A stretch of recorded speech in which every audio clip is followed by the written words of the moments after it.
entonces verán al Hijo del Hombre que viene en las nubes con gran poder y gloria. Y entonces enviará a los ángeles y reunirá a sus escogidos de los cuatro vientos, desde el extremo de la tierra hasta el extremo del cielo. Hace algunas semanas comenzamos a considerar este capítulo del Evangelio de Marcos, conocido como el discurso del Monte de los Olivos, por el lugar donde fue pronunciado.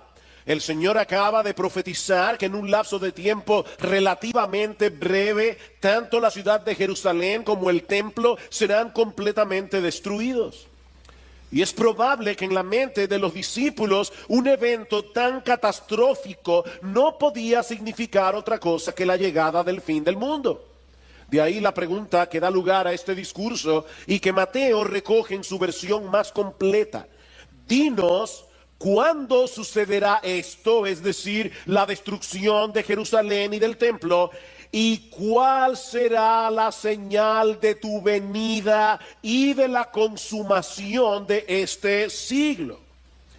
Los discípulos están mezclando aquí tres eventos en uno. Y mis hermanos, es muy importante que nosotros, tengamos esto en mente cuando estudiemos este capítulo.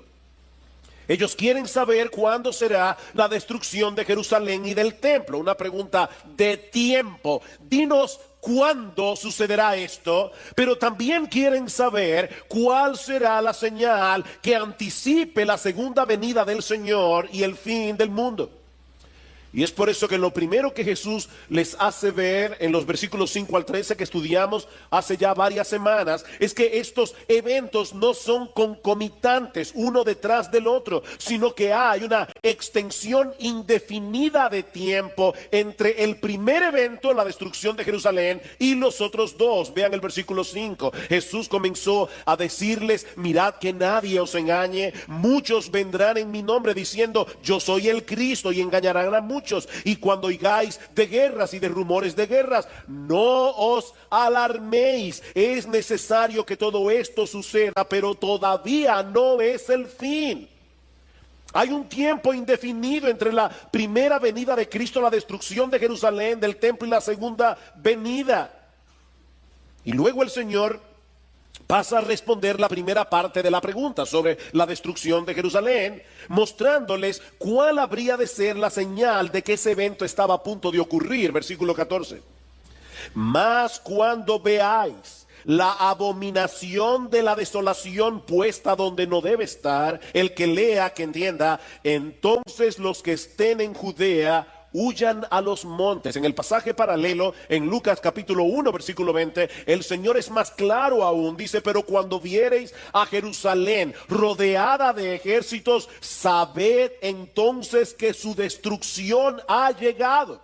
Entonces los que estén en Judea huyan a los montes. De hecho, en este mismo discurso, en el versículo 30, Cristo les dice claramente que no pasará esa generación hasta que todo esto suceda.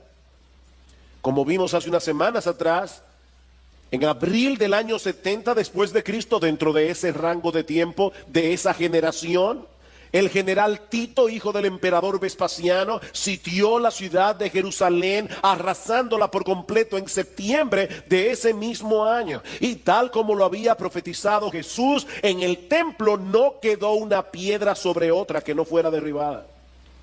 De acuerdo al historiador Flavio Josefo, más de 1 millón de personas murieron durante el asedio. Aparte de los 97,000 judíos que fueron capturados y vendidos como esclavos. Fue una tribulación terrible para el pueblo de Israel. Cada día cientos de judíos trataban de escapar, y cuando eran atrapados por los romanos eran crucificados. Mis hermanos, fue una masacre total. De ahí las directrices que Jesús les da a los discípulos en los versículos 14 al 23, que ya estudiamos hace unas semanas. Los que estén en Judea huyan a los montes, no desciendan a su casa. No es tiempo para guardar sus pertenencias, salgan huyendo. Ahora, en la mañana de hoy vamos a considerar la otra parte de la pregunta, en los versículos 24 al 27, relacionada con la segunda venida de Cristo. Y mis hermanos, perdónenme que sea insistente con esto, Pero mantengan en sus mentes las tres preguntas. ¿Cuándo sucederán estas cosas? La destrucción de Jerusalén. ¿Y cuál será la señal de tu venida y del fin del siglo? Bueno, esa es la parte de la pregunta que Jesús pasa a responder en los versículos 24 al 27. Ahora, antes de considerar estos versículos, yo quisiera recordar algo que dijimos hace unos domingos atrás, cuando comenzamos a estudiar este capítulo del Evangelio de Marcos. Debemos estar conscientes de que no todos interpretan este pasaje de la misma manera. Sobre todo a la hora de ubicar en el tiempo cuáles de estos eventos están en el pasado, cuáles están en el presente y cuáles están en el futuro. Así que es muy probable que no todos estén de acuerdo con nuestra interpretación de este pasaje en cada uno de sus detalles. No obstante, mis hermanos, yo les ruego que consideren conmigo el peso de la evidencia bíblica. Porque les adelanto que algunas de las cosas que vamos a decir en el día de hoy no encajan con algunas creencias que se hicieron muy populares a finales del siglo XIX, durante el siglo XX, y que aún en el día de hoy, lamentablemente, son consideradas en muchas iglesias como una marca de ortodoxia doctrinal. Escuchen lo que estoy diciendo. No estoy diciendo que es lamentable que esas iglesias crean lo que creen. Lo que estoy diciendo es que es lamentable que algunas iglesias tengan estas creencias como una marca de ortodoxia doctrinal. Es decir, que si no todos creemos exactamente como ellos creen, seremos considerados como herejes. El Señor sabe que no es mi intención generar controversias innecesarias, pero es mi deber como pastor de esta iglesia exponer lo más fielmente posible lo que yo creo que es la enseñanza de este pasaje.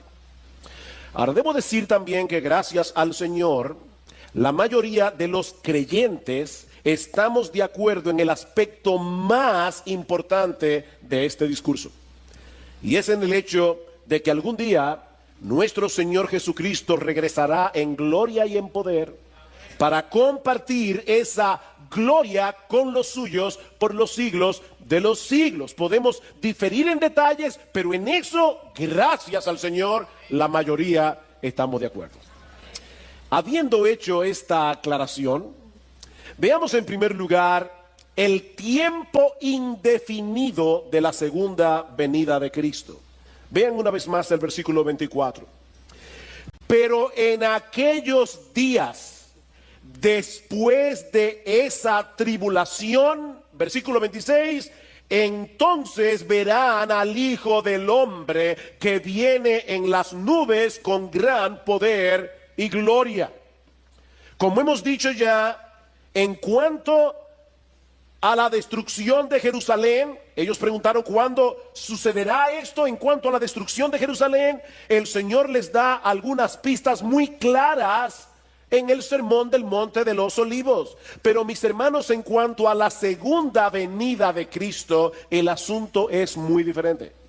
Vean el versículo 32. Pero de aquel día, y es obvio que está hablando de la segunda venida por el pasaje paralelo en el Evangelio de Mateo, dice, pero de aquel día o de aquella hora nadie sabe, ni siquiera los ángeles en el cielo, ni el Hijo, sino solo el Padre. Mis hermanos, Cristo en los días de su carne, en el ministerio terrenal, cuando todavía no había sido glorificado, como el Hijo del Hombre, como aquel que compartió con nosotros una naturaleza humana como la nuestra, ni él mismo en su naturaleza humana sabía cuándo será el día de su venida. Y eso no atenta contra la deidad del Señor. Cristo era hombre y era Dios. Su humanidad no disminuyó su divinidad, pero su divinidad no hizo que su humanidad sea como una especie de Superman. Mis hermanos, Cristo era hombre como tú y como yo, y como hombre él no lo sabía todo.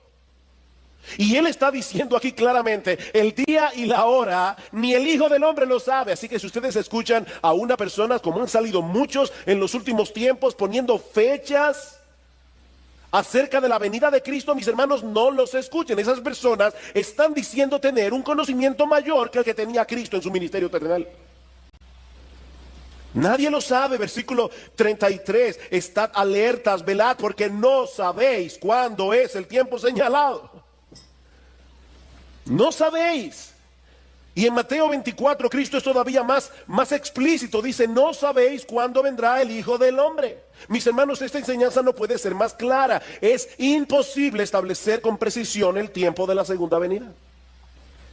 Lo único que podemos decir con certeza, a la luz del versículo 24, es que sería después de la destrucción de Jerusalén y del templo, y de otros eventos que Lucas incluye en su versión del discurso, como veremos en un momento. Pero mis hermanos, ninguna de estas cosas nos permiten establecer con exactitud en qué momento volverá nuestro Señor. Así que mantente velando. Este discurso es una perfecta ilustración de lo que algunos han llamado perspectiva profética. Y es que las profecías predictivas que encontramos en las Escrituras muchas veces establecen una secuencia definida de eventos, pero en el marco de un tiempo indefinido. Voy a repetir eso otra vez. Muchas de las profecías que aparecen en la Biblia las encontramos en una secuencia definida de eventos, pero en el marco de un tiempo indefinido. Podemos distinguir los eventos, pero en la mayoría de los casos resulta imposible determinar la distancia de tiempo que hay entre un evento y el otro. La ilustración que siempre se usa para explicar este principio de interpretación bíblica, que es como si contempláramos a lo lejos los picos de dos montañas. Si las observamos horizontalmente, nos dará la impresión de que los dos picos se encuentran pegados el uno del otro. Pero si pudiéramos ver las montañas desde arriba, veríamos que hay un inmenso valle entre los dos picos. Y eso es precisamente lo que tenemos aquí en Marcos 13:24. La tribulación de aquellos días es la que se describe en los versículos 14 al 23 sobre la destrucción de Jerusalén y del templo. Mis hermanos, esa tribulación ya pasó. Ya pasó. Ahora bien, Lucas nos deja ver en su versión del discurso que esa tribulación que iba a experimentar la nación de Israel se habría de extender mucho más allá del año 70 después de Cristo. Y para mí, y para muchos otros, aquí está la clave, una de las claves para entender este discurso. Hablando del pueblo de Israel, el Señor nos dice en Lucas capítulo 21, versículo 23, escuchen con atención, dice que habrá una gran calamidad sobre la tierra e ira para este pueblo, refiriéndose a los judíos. Ahora, ¿cómo sabemos que eso no está hablando de la segunda venida de Cristo, sino de la destrucción de Jerusalén? Por lo que sigue diciendo Lucas, o el Señor en Lucas, dice, y caerán a filo de espada, y serán llevados cautivos a todas las naciones. Eso ya pasó. Y Jerusalén será hollada por los gentiles hasta que los tiempos de los gentiles se cumplan. Entonces, dice Lucas, habrá señales en el sol, en la luna y en las estrellas, porque las potencias de los cielos serán sacudidas, y entonces verán al Hijo del Hombre que viene en una nube con poder y gran gloria. ¿Cuándo sucederá esto? Dice en Lucas, cuando los tiempos de los gentiles se cumplan. ¿Ven la secuencia, mis hermanos? Yo estoy tratando de ser lento en el día de hoy, porque yo sé que estoy pisando sobre muchos prejuicios que algunos de ustedes tienen. Lo que estoy diciendo es que la secuencia de eventos es la siguiente. Jerusalén y el templo son destruidos. Marcos capítulo 13, versículo 14 al 23. Los judíos caen a filo de espadas y son enviados a todas las naciones. Y Jerusalén es hollada por los gentiles hasta que los tiempos de los gentiles se cumplan. Eso es lo que ha estado pasando en toda la era evangélica. Y entonces, cuando ese tiempo de los gentiles se cumpla, vendrá el Hijo del Hombre. Ahora la pregunta es, ¿y a qué se refiere Cristo aquí cuando habla del tiempo de los gentiles? ¿Y cuándo se cumplirán esos tiempos? Bueno, yo creo que el Señor está hablando aquí de este tiempo en el que Dios ha abierto la puerta del Evangelio a los gentiles para formar su iglesia con gente de todo pueblo, lengua, tribu y nación. Ese es el tiempo de los gentiles. Ahora se están convirtiendo gente de todas las razas, se están convirtiendo gente de todas las naciones. Dios está conformando a su iglesia. Cuando se complete el número de los elegidos de todas las naciones, entonces Cristo vendrá, no antes. Cuando se cumpla el tiempo de los gentiles. Acompáñeme por un momento a Mateo capítulo 21. Y en el día de hoy, a diferencia de muchas de mis prédicas, generalmente yo cito los pasajes para no quitarle el ritmo al mensaje, pero yo necesito que ustedes vean los pasajes que estamos citando. En Mateo capítulo 21, Cristo da una parábola, la parábola de los labradores malvados. Y hay dos cosas que debo decir acerca de esta parábola que ya estudiamos hace unas semanas en el Evangelio de Marcos. La primera es que esta parábola fue dirigida a los fariseos. La segunda es que esta parábola fue dicha el martes en la mañana, muy probablemente el mismo día en que Jesús pronunció luego el discurso del Monte de los Olivos. Nosotros tenemos semanas estudiando la Biblia secuencialmente y puede darnos la impresión de que hace mucho que el Señor habló de eso. No hace mucho que nosotros estudiamos eso aquí. Pero en la secuencia bíblica, la parábola de los labradores malvados muy probablemente fue dicha el mismo día del discurso del Monte de los Olivos. Y ahora escuchen la parábola. Mateo capítulo 21, versículo 33. Escuchad otra parábola. Había una vez un hacendado que plantó una viña y la cercó con un muro y cavó en ella un lagar y edificó una torre. Está citando Isaías capítulo 5, donde vemos claramente que esa viña es la nación de Israel. Dice, y la arrendó a unos labradores y se fue de viaje. Ahí están los líderes religiosos de la nación. De hecho, Marcos dice que ellos entendieron que era contra ellos que Jesús había dicho la parábola.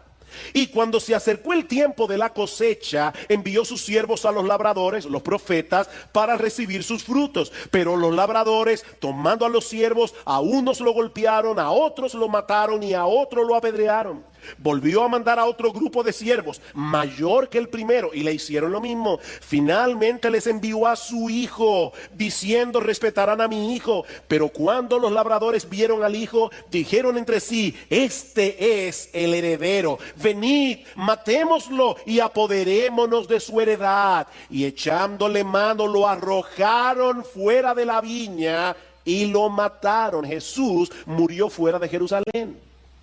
Cuando venga pues el dueño de la viña, ¿qué hará a estos labradores?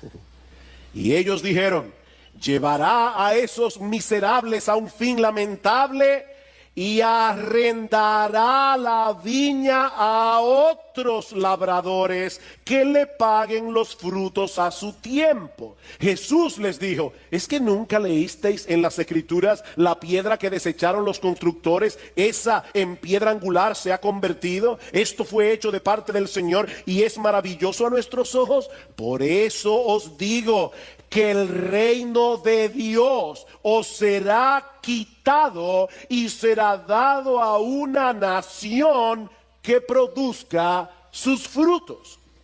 He ahí, mis hermanos, el tiempo de los gentiles. Cuando Israel rechazó a su Mesías, ellos fueron rechazados como el pueblo escogido de Dios. Y la heredad fue traspasada a la iglesia, compuesta por todos aquellos que creen en Cristo, independientemente de su nacionalidad.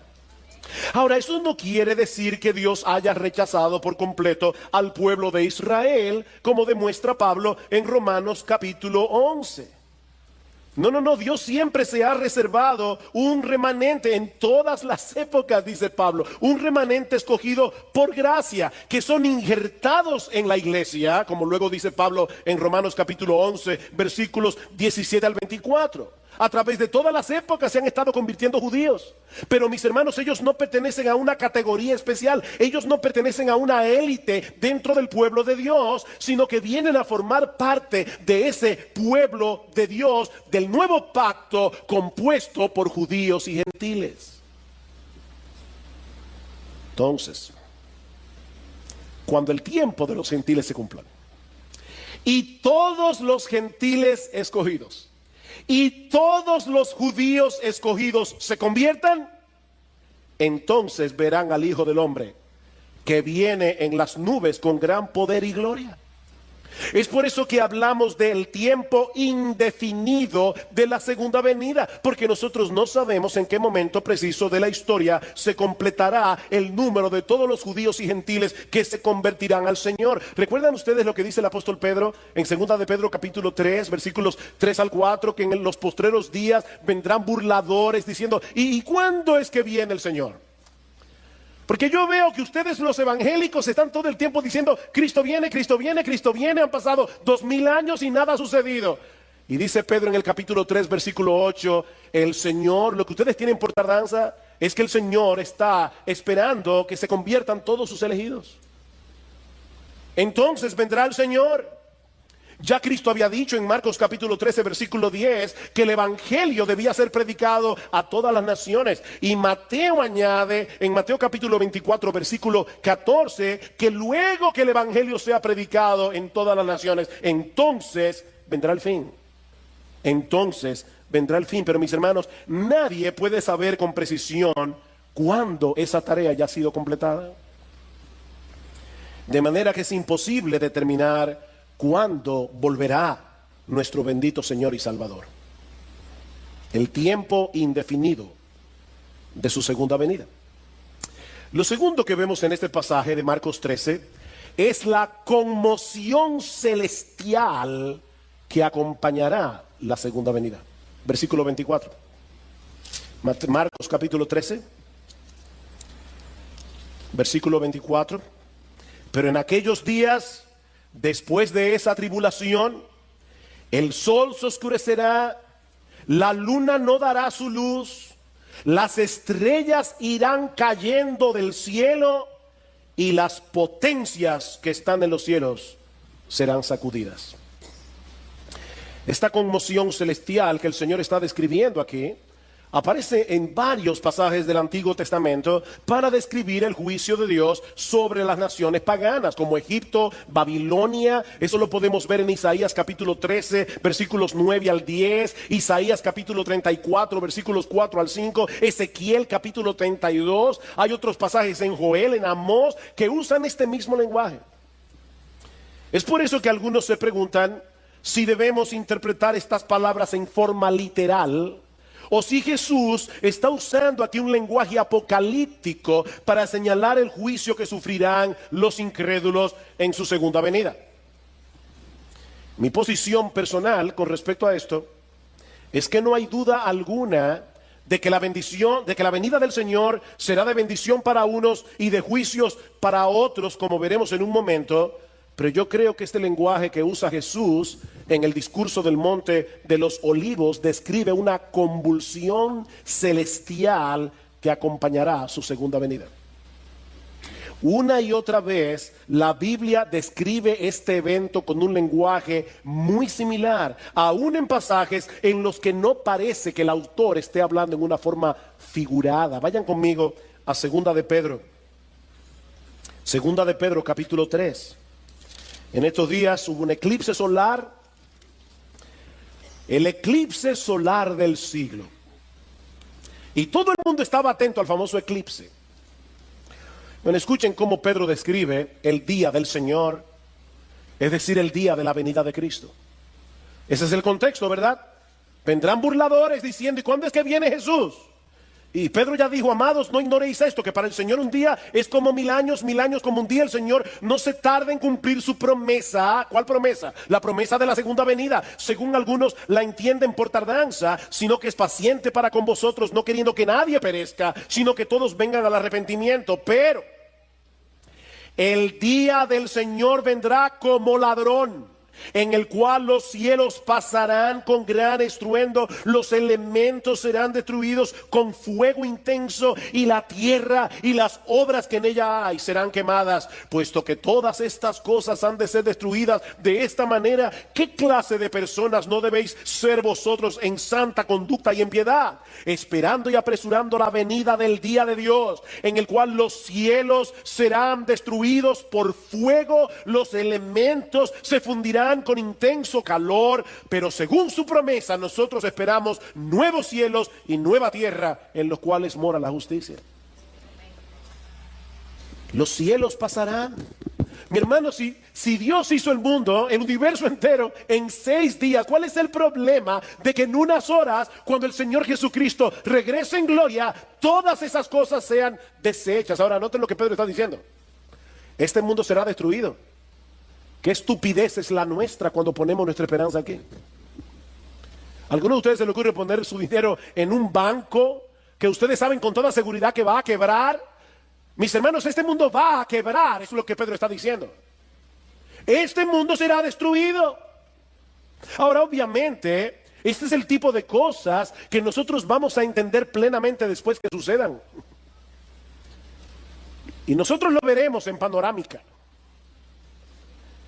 Pero creo que en la Biblia hay suficientes indicios para llegar a la conclusión de que la segunda venida de Cristo vendrá acompañada de un cataclismo universal que dará paso a la creación de cielos nuevos y una tierra nueva.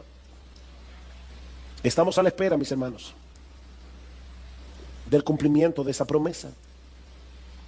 Mis hermanos, la segunda venida de Cristo será muy diferente de la primera, como vimos hace un momento cuando Marcos leyó las Escrituras.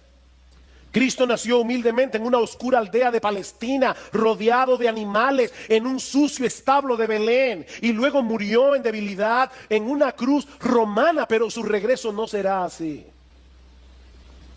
Y eso nos lleva a nuestro tercer encabezado: las características dominantes de la segunda venida.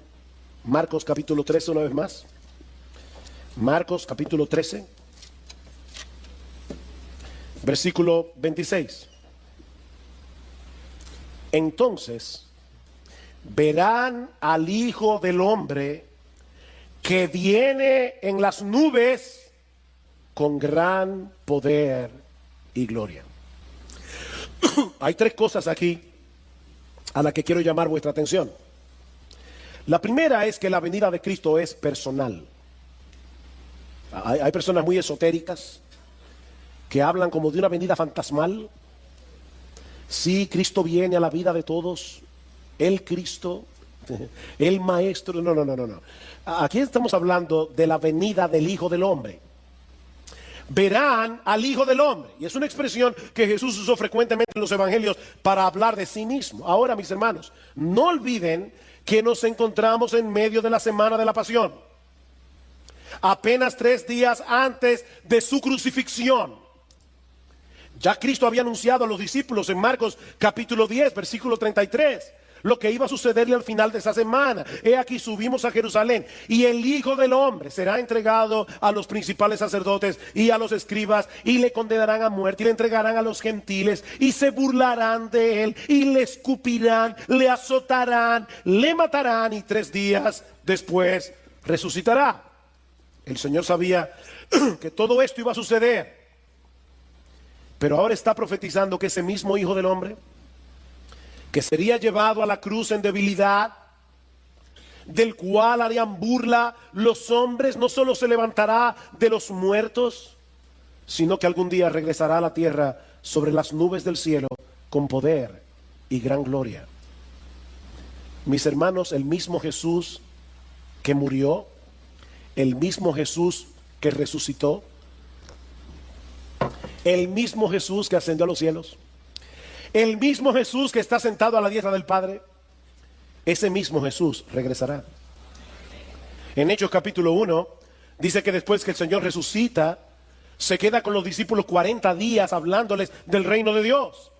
Y dice en el versículo 9 de Hechos 1, que después de haber dicho estas cosas, fue elevado mientras ellos miraban, y una nube le recibió y le ocultó de sus ojos. Y estando mirando fijamente al cielo, mientras él ascendía, aconteció que se presentaron junto a ellos dos varones en vestiduras blancas, que le dijeron: varones Galileos, ¿por qué estáis mirando al cielo? Este mismo Jesús, el mismo que anduvo con ellos por 3 años y medio, el mismo que calmó el mar en tempestad, el mismo que sanó a la hija de Jairo, el mismo que compartió con ellos la Pascua en el aposento alto y que luego fue a la cruz para salvarnos. Dice: ese mismo Jesús que ha sido tomado de vosotros al cielo, vendrá de la misma manera, tal como le habéis visto ir al cielo. De manera que lo primero que vemos aquí es que la venida de Cristo es personal. Pero vemos también, en segundo lugar, que será un evento visible y pavoroso para todos los que no creyeron en Él.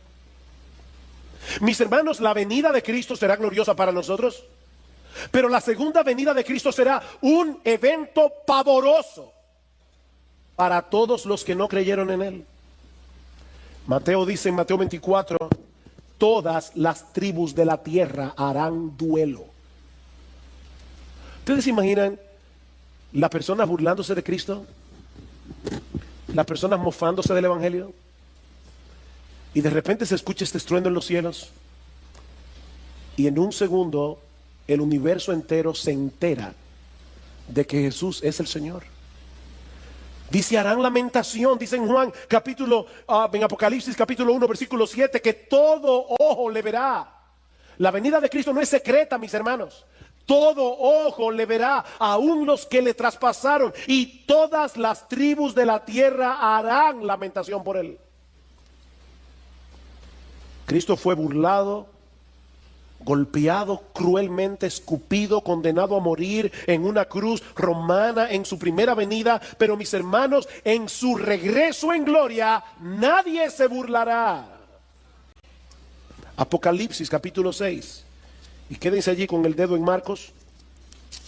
Pero escuchen cómo describe Juan la venida de Cristo. Apocalipsis capítulo 6 versículo 12. Vi cuando el Cordero abrió el sexto sello y hubo un gran terremoto, y el sol se puso negro como silicio hecho de cerda, y toda la luna se volvió como sangre, y las estrellas del cielo cayeron a la tierra como la higuera deja caer sus higos verdes al ser sacudidas por un fuerte viento, y el cielo desapareció como un pergamino que se enrolla, y todo monte e isla fueron removidos de su lugar, y los reyes de la tierra y los grandes, los comandantes, los ricos, los poderosos y todo siervo y todo libre se escondieron entre las cuevas y entre las peñas de los montes, y decían a los montes y a las peñas: caed sobre nosotros y escondednos de la presencia del que está sentado en el trono y de la ira del Cordero, porque ha llegado el gran día de la ira de ellos, y ¿quién podrá sostenerse?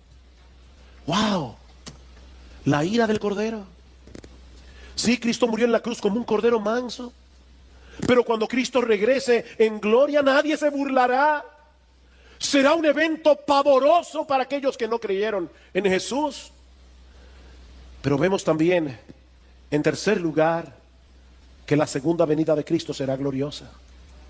Será gloriosa. ¿Qué dice Marcos? Entonces verán al Hijo del Hombre que viene en las nubes con gran poder y con gloria. Los discípulos conocían muy bien el Antiguo Testamento y sabían que al hablar de su venida en las nubes del cielo, Jesús estaba colocando su gloria a la par con la gloria del Padre. Dice en Éxodo capítulo 19:9 que el Señor le dijo a Moisés en el monte Sinaí: he aquí, vendré a ti en una densa nube. En el Salmo 97 versículo 2 dice que las nubes lo rodean. Estas nubes, mis hermanos, no son naturales. Estas nubes son un despliegue de la gloria de Dios. hay una presencia especial del Espíritu de Dios en medio de la iglesia. Estamos alabando al Señor y uno casi puede palpar que Cristo realmente está presente en medio de su pueblo. Él ha prometido estar presente en medio de su pueblo y uno puede alabar al Señor, pero uno lo está contemplando con los ojos de la fe. ¿Ustedes se imaginan, mis hermanos, lo que será aquel día? Cuando nuestro Señor Jesucristo regrese y nosotros podamos verle cara a cara, cuando nosotros podamos ver su gloria, una gloria que ahora está oculta de nuestros ojos, una gloria que ahora solo podemos contemplar con los ojos de la fe. Pero algún día, mis hermanos, los cielos se abrirán con gran estruendo y nuestro Señor Jesucristo regresará del cielo con poder y gran gloria en las nubes del cielo. Y nosotros le veremos. Y nosotros le veremos. ¿Cómo no debería eso llenar nuestras mentes y corazones? Y en ese momento, su iglesia será reunida a su Señor para regresar junto a Él y quedar junto a Él por los siglos de los siglos. Y eso nos lleva a nuestro último y más controversial encabezado: la reunión del pueblo de Dios en su segunda venida. Versículo 27. Y entonces enviará a los ángeles y reunirá a sus escogidos de los cuatro vientos, desde el extremo de la tierra hasta el extremo del cielo. A través de toda la historia de la iglesia, yo quiero recalcar eso, a través de toda la historia de la iglesia hasta el siglo XIX, los creyentes habían creído prácticamente en unanimidad que el Señor Jesucristo habría de regresar una sola vez a la tierra y que en ese momento la iglesia sería arrebatada para encontrarse con su Señor. Repito, esa había sido la creencia de la iglesia a través de toda su historia.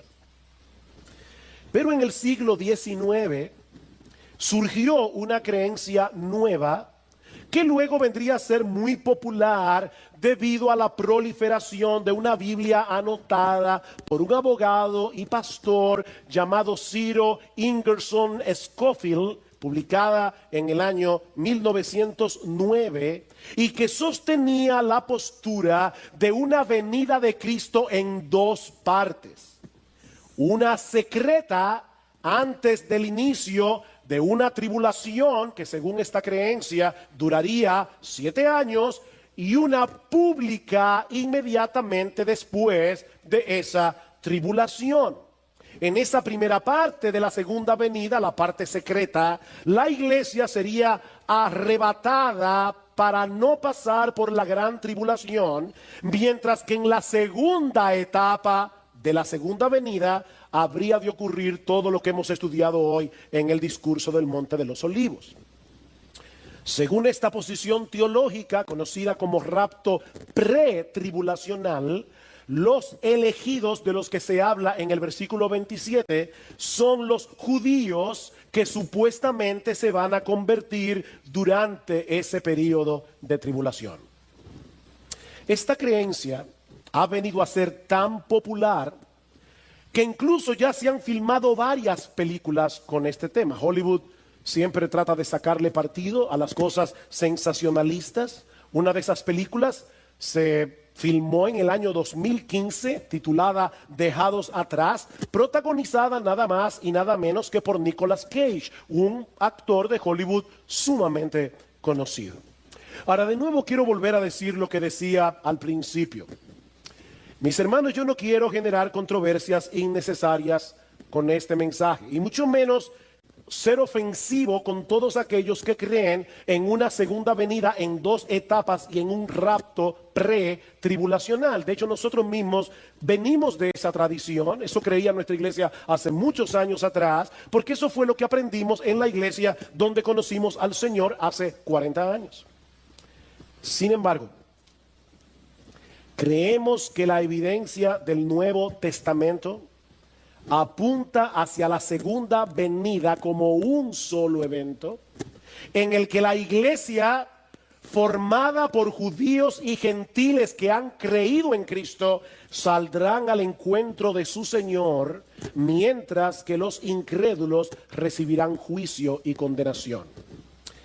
Yo les decía al principio, por favor, sopesen los argumentos bíblicos sin prejuicios.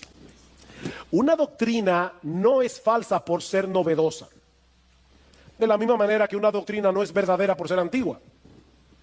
Una doctrina es verdadera por ser bíblica.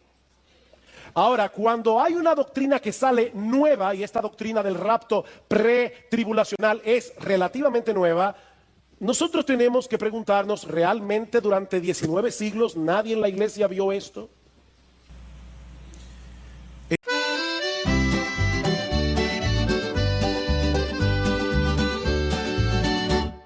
Lasciati mi scendi un mele tu, un sole che scuria trairà.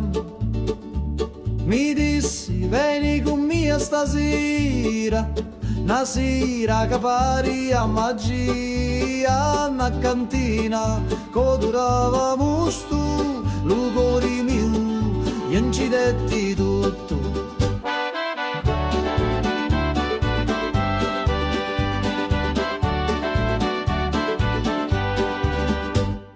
Gira chiagnina lenta e sorda, e giro frasso che canta ancora, che non è vino rosso come fuoco, ambivio frasso, scordavo loco, manichini, dove speranza, da sta terra tutto danza.